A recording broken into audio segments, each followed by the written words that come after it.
Have you ever asked yourself why we're becoming increasingly disconnected from our sense of purpose, even burned out, in a modern world that feels rushed, isolated, and hollow? You wake up each morning to a flood of messages, emails, and deadlines.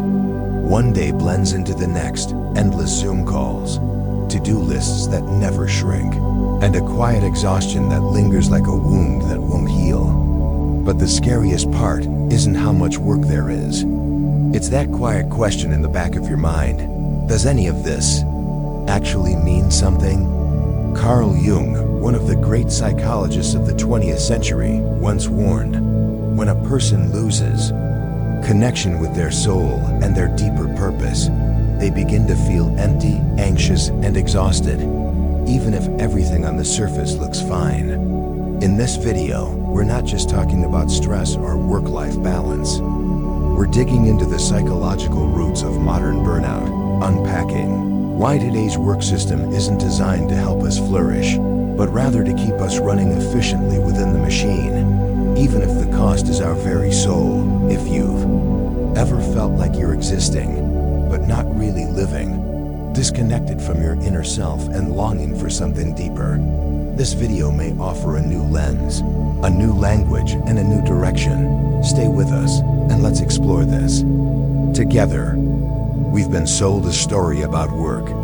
From childhood, we're taught that work is noble, that effort leads to success, that grinding through discomfort is the hallmark of maturity. We're told to pay our dues, to show up, push through, and prove ourselves. But deep down, millions of people, maybe even you, feel the same unspoken truth.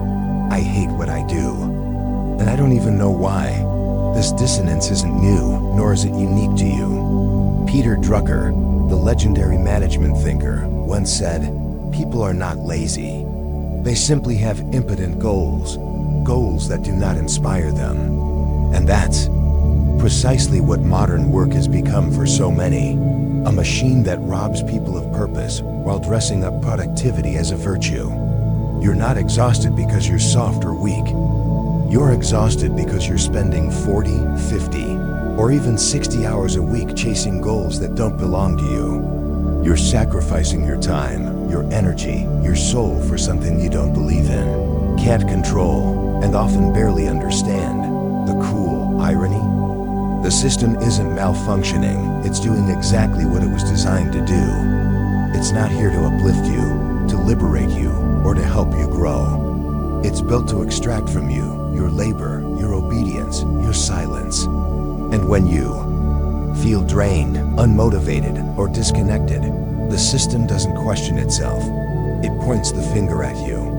You're not working hard enough. You're not grateful enough. You're not thinking positive enough. The message is clear. The problem is you, not the environment you're forced to endure. But what if that's a lie? What if this quiet misery isn't dysfunction, but a wake-up call?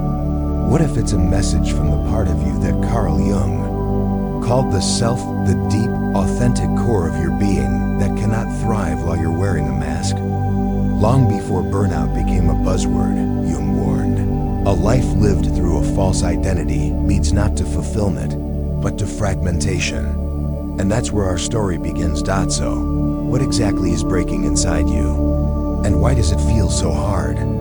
To explain, Carl Jung, the Swiss psychiatrist and founder of analytical psychology, gave us a language for this invisible fracture.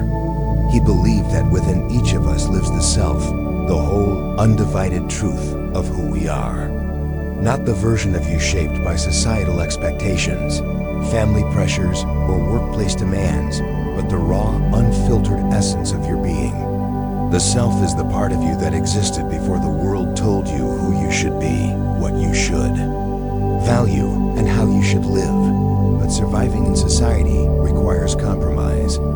We can't walk around fully exposed, revealing our deepest truths to everyone we meet. So we develop what Jung called the persona, a mask we wear to be accepted, to be liked, to fit in. In the modern workplace, that mask becomes your uniform.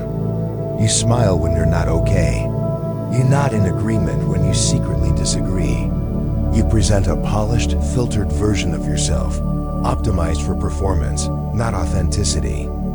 Day after day, meeting after meeting, you're rewarded not for showing up as your true self, but for how well you play the role. You become a brand, not a human being. Your emails are professional, your Zoom calls are polished, your performance reviews are glowing. And while the world applauds your professionalism, something inside you is slowly suffocating. Jung called this separation between self and persona ego fragmentation. On the outside, you appear composed, competent, calm. But inside, you're anxious, lost, and quietly falling apart. When you live through a mask for too long, you begin to forget who's underneath. The person you were meant to become, the one with dreams, passions, and a unique spark, gets buried under deadlines, office politics, and performance metrics. You don't just lose touch with your soul. You start to question if it ever existed. The terrifying part? This fracture doesn't scream, it whispers. It shows up as mild irritation you can't explain. The Sunday night dread before Monday. The sudden envy when you see someone living freely, unencumbered by the weight of expectation. It's in the way your body tenses before meetings, the way you can't relax even after work, the way your smile feels forced more days than not. Jung once said, the most terrifying thing is to accept oneself completely. And in today's world, that's not just a spiritual challenge, it's an economic one. Because the system doesn't want your full self. It wants the persona. Predictable, compliant, replaceable. The evidence is undeniable. When people work in roles that clash with their core personality types, their stress levels skyrocket.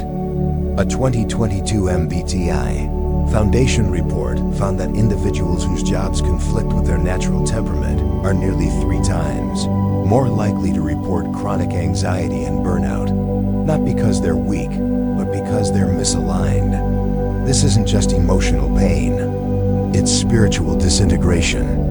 And no amount of vacation days, promotions, or meditation apps will fix what's breaking when your work is at odds with who you are.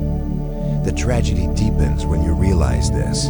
Fragmentation isn't an accident. It's not a side effect of modern work, it's baked into the very design of the system. Modern work wasn't created to nurture your potential, to help you grow, connect, or self-actualize. It was engineered to produce output, to maximize efficiency, to turn human beings into cogs in a machine. To understand why, we need to go back to the origins of this system. The roots of your 9-to-5 misery trace back to the Industrial Revolution. Before factories, most people worked with their hands on their land. They had a direct connection to what they created, whether it was crops, crafts, or community. Work wasn't always easy, but it was meaningful because it was tied to survival, creativity, and personal agency. Then came the machines. And with machines came a new problem. How to make human beings act more like them. Enter Frederick Winslow Taylor, the father of scientific management. In the late 19th and early 20th centuries, Taylor's obsession wasn't with human development or fulfillment. It was with efficiency. He believed the best worker wasn't the most inspired or creative, but the most optimized. Every movement, every second could be measured, analyzed, and maximized. Under Taylorism, people stopped being people. They became parts replaceable, predictable, controllable. Workers were timed with stopwatches, their tasks broken into repetitive, soulless motions. The goal was output, not meaning. And while we've moved from factory floors to open-plan offices, Taylor's mindset never left.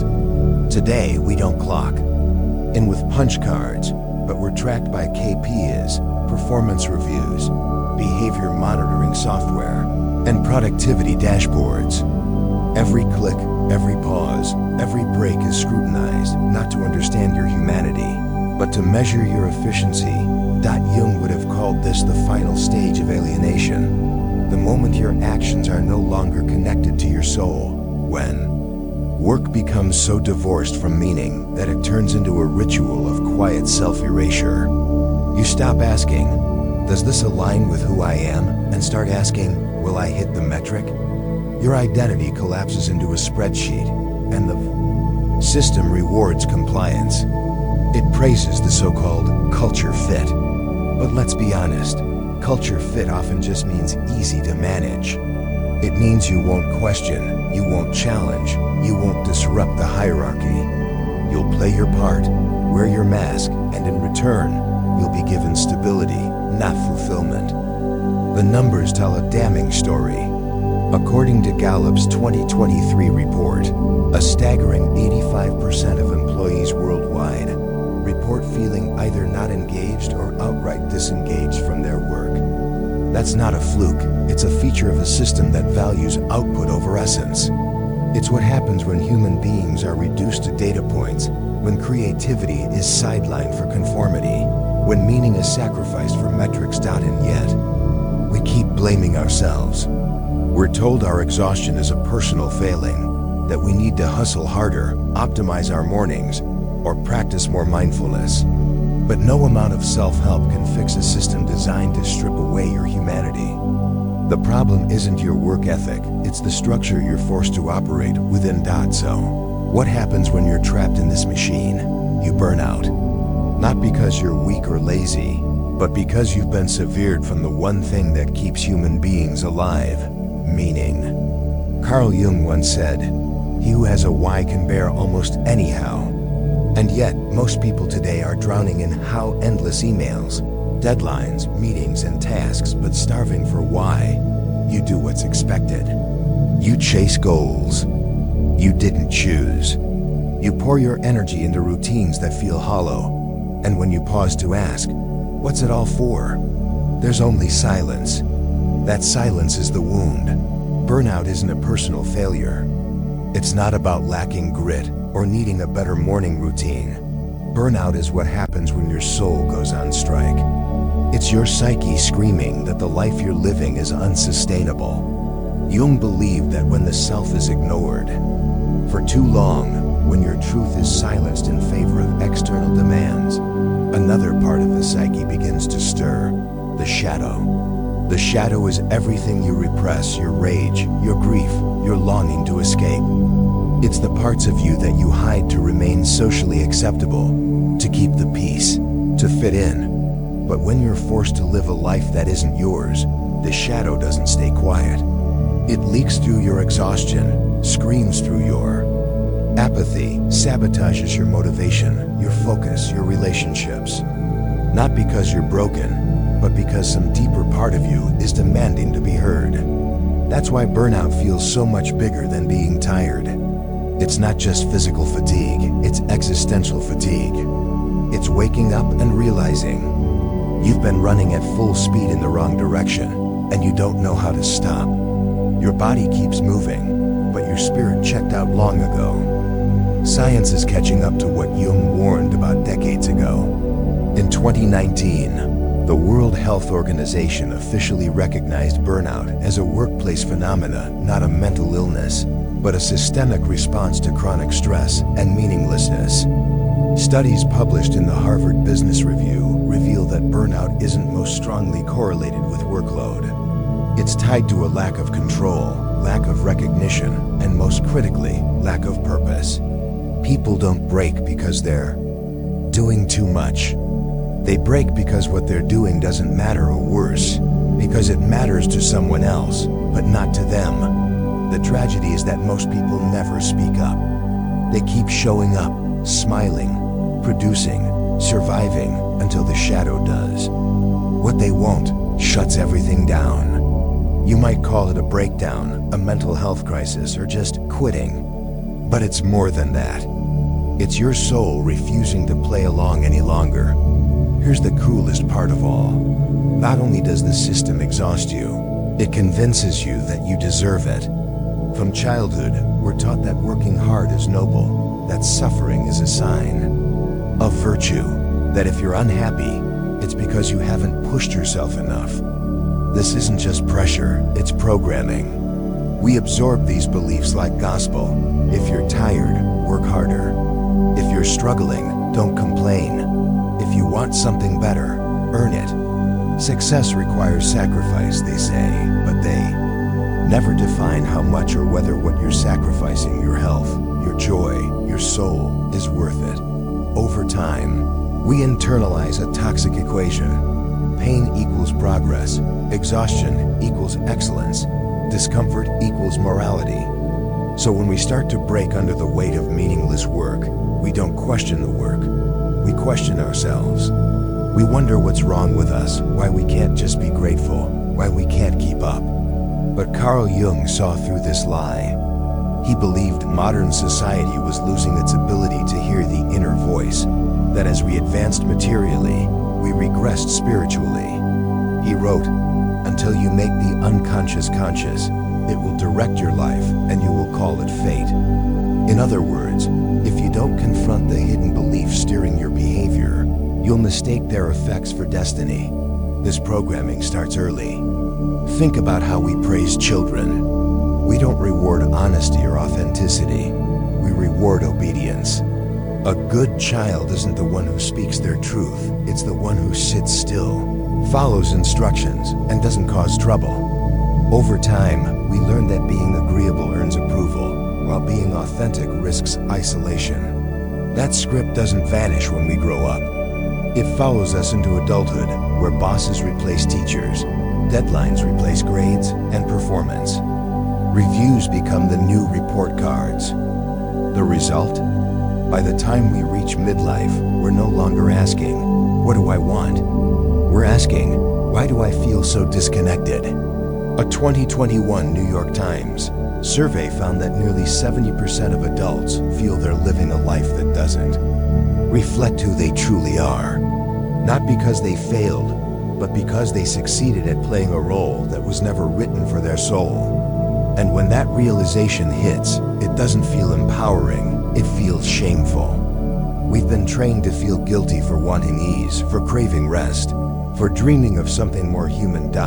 But here's the truth most people never hear. Escaping this misery doesn't always mean quitting your job or burning everything down. It means walking back to yourself. The real problem isn't just what you do, it's what you've become in the process of doing it. You've lost contact with your core, yourself, the part of you that knows who you are and what you're here to do. Carl Jung believed the only way back is through a lifelong journey he called individuation, the process of becoming who you truly are. Individuation isn't self-help fluff or a quick fix. It's deep, intentional inner work. It means peeling off the layers of who you were told to be at work, in relationships, in society, and rediscovering the self that existed before the world imposed its expectations. It means stopping the endless chase for external validation, KPIs, promotions, likes, or applause, and asking the deeper questions. What do I value? What do I want to create? What kind of energy do I want to bring into the world? This doesn't always mean leaving your job or starting over. Sometimes it means redesigning the role you already have, shifting your focus toward tasks that align with your unique temperament and natural talents. It means building your day around your inner rhythms, not just external obligations. It means saying no to what drains you, even when it's expected, and yes to what lights you up, even when it's unconventional. Most importantly, it means protecting what Jung called your sacred space, a part of your life that belongs only to you.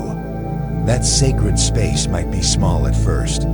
15 minutes to write in a journal, a morning walk where no one can reach you, quiet time with books or music that speak to your soul. It might mean creating before you consume, prioritizing your own ideas over the noise of the world. The goal isn't perfection, it's alignment, and the effects are measurable.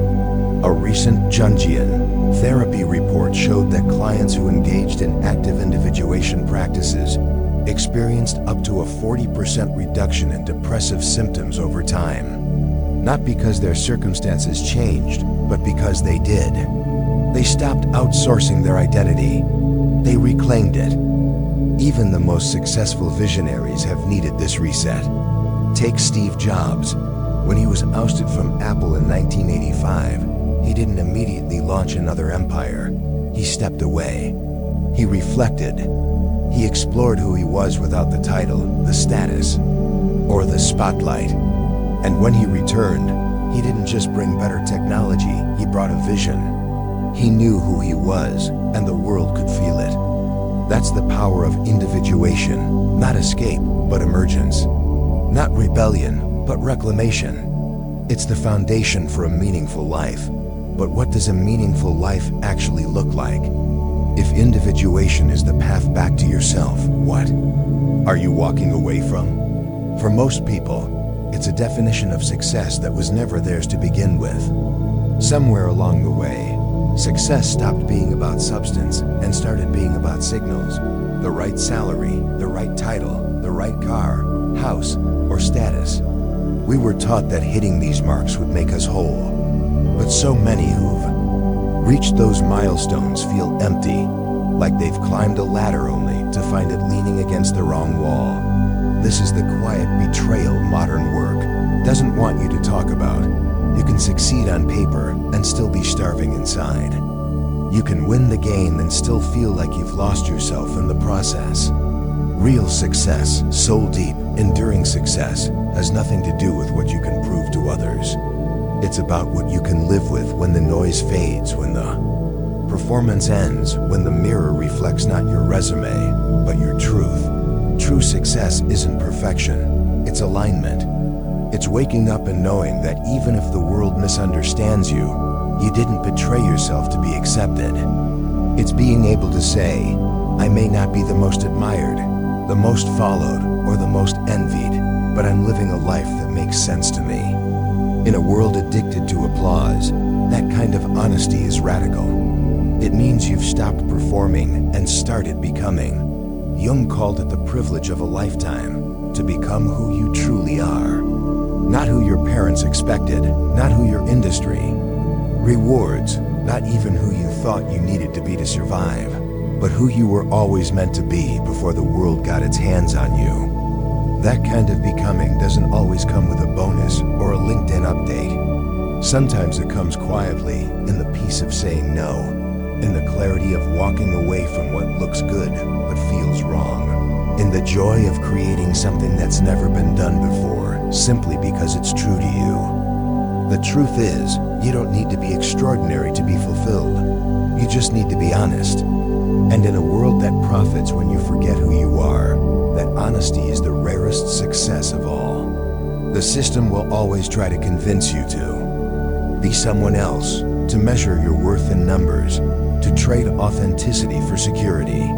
But real power, real freedom, and real peace come from doing the hardest thing of all. Being yourself unapologetically. If you've made it this far, if something inside you has been quietly nodding, aching, or remembering, it's because part of you already knows. You were never the problem. Your fatigue is not failure. Your disillusionment is not dysfunction. It's awareness. It's awakening. It's the moment your soul starts whispering, there has to be more than this, because there is. You were never meant to fit perfectly into a system designed to flatten complexity, silence curiosity, and reward conformity. You were meant to grow, to stretch, to evolve not just upward, but inward. You were meant to ask deeper questions, to crave meaning, to feel things others may have numbed. That doesn't make you weak. It makes you awake. So, if you've been carrying guilt for not loving your job, for not thriving in a world that feels increasingly disconnected, let it go. You're not broken. You're responding exactly the way a living, breathing soul should when asked to live a life of quiet resignation. That ache in your chest, that restlessness in your gut, it's not pathology. It's prophecy. It's your inner voice saying, this isn't what I was made for. You're not alone. This space, this message is for people like you, people who feel too much, think too deeply, and refuse to accept that survival is the same as living. Here, we explore the philosophies, the questions, the forgotten wisdom that modern life tries to bury, not to escape the world, but to rebuild a stronger self within it. So, Don't just scroll away. Stay curious, stay defiant. Subscribe to this journey, because the path back to yourself isn't a one-time decision. It's a way of life. And sometimes, all it takes is one voice to remind you of what you've always known. You were meant for more.